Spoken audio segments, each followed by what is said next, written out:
It's like a warm internal hug when you have that first little bite of pho here. And I'm at Pho Viet.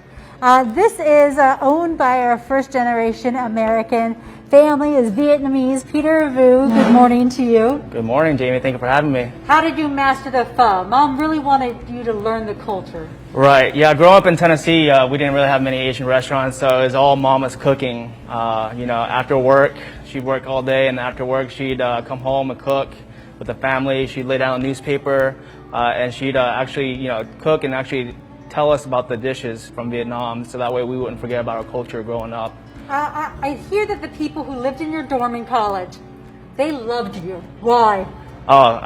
Every single night I'd always cook ramen, top ramen, and I'd always cook 2-3 packs, and they'd always see this big bowl of delicious noodles, and they'd always, all right, come up. They'd always come over and just eat it all up. So you took the stuff out of the box and you doctored it up. I did. So.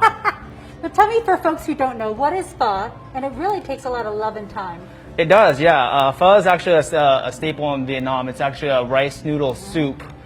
Here at Pho Viet, actually it takes us 10 to 12 hours to make from scratch. We actually take the bones and simmer it for 10 to 12 hours. We actually get all the nutrients in there, take all the dirty stuff out, and put lots of herbs and spices in there to make it up into pho. What kind of meat is in here? So we got the beef eye round in there. We got the beef meatballs. We got the brisket. Wow. So all kinds of meat. All kinds of meat.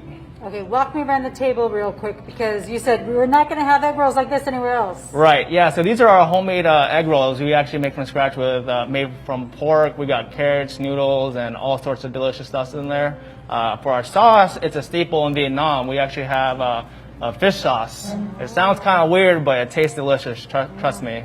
I have had that together, and it is delicious. Okay, what's this? It looks like a bird's nest. It looks like a bird's nest, yes. It's our crunchy egg noodles. We actually stir-fry shrimp, chicken, and beef with the vegetables on top of it. And then you kind of just break off the noodles and let it soak in the sauce, and it'll actually soften up for you. Okay, the spring rolls. And this, what is this?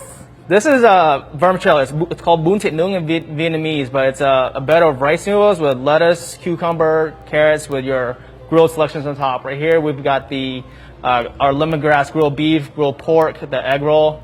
You kind of just mix it all up, and it's kind of like a noodle salad bowl. Now, the first thing you said to me today, Peter, was you like coffee, because you need to try my Vietnamese coffee. The best in town. Why? It's just made with love. We actually have condensed milk, and it's a slow drip process. We actually take an infuser. We actually let it drip for 10 minutes, 10 to 15 minutes to get all the flavors of the coffee in there. So it's a nice sweet dessert. It is delicious. It tastes like coffee ice cream. It is so good. So when I see you guys again in the 9 o'clock hour, we're going to talk about how COVID has impacted Peter's family-owned business here. Not only are they at 50% capacity inside, 50% business is down, and they have had not one but 2 break-ins. We have the video to show you as well. That's coming up in our 9 o'clock hour of Jamie's Local Love. We hate to hear that. We wish them the best of luck, and that food looks absolutely delicious. The pho. Ooh.